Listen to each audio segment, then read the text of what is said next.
Today is December 30th, 2011, Friday. In Chapter 2, Krishna speaks to Arjuna about Karma Yoga, action without attachment. Verse 48, perform your duties without attachment. However, Arjuna is unclear, confused as to the role of duty. If yoga, oneness, non-attachment, is paramount, then why karma? Why must I take action?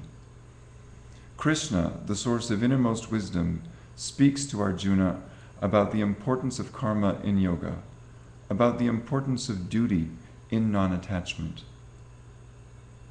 He also speaks to him about lust, the cause of attachment, the cause of disunity, the cause of division. We begin the reading, chapter 3, verse 1. Arjuna said, O Krishna, why do you want me to engage in this ghastly warfare, if intelligence is better than fruitive work? Krishna said, not by merely abstaining from work can one achieve freedom from reaction, nor by renunciation alone can one attain perfection. The modes of material nature cause each one to act helplessly. No one can refrain from doing something, not even for a moment. One who restrains the senses of action, but whose mind dwells on sense objects, certainly deludes himself and is only pretending. Controlling the senses through the mind, without attachment, perform karma yoga. Perform your prescribed duty, for doing so is better than not. The all-pervading transcendence is eternally situated in acts of sacrifice. One who takes pleasure in the self, whose human life is one of self-realization, and who is satisfied in the self only, for him there is no duty. One who is self-realized has no purpose to fulfill in the discharge of his prescribed duties, and he does not depend on any other living being.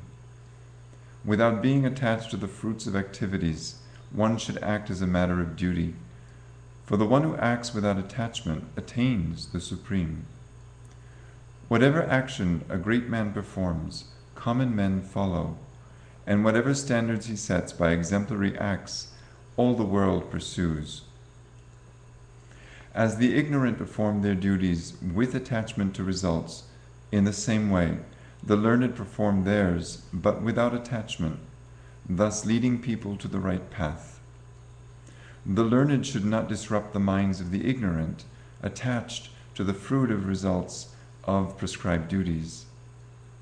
The spirit soul, bewildered by the influence of false ego, thinks itself the doer of activities that are in actuality carried out by the three modes of material nature.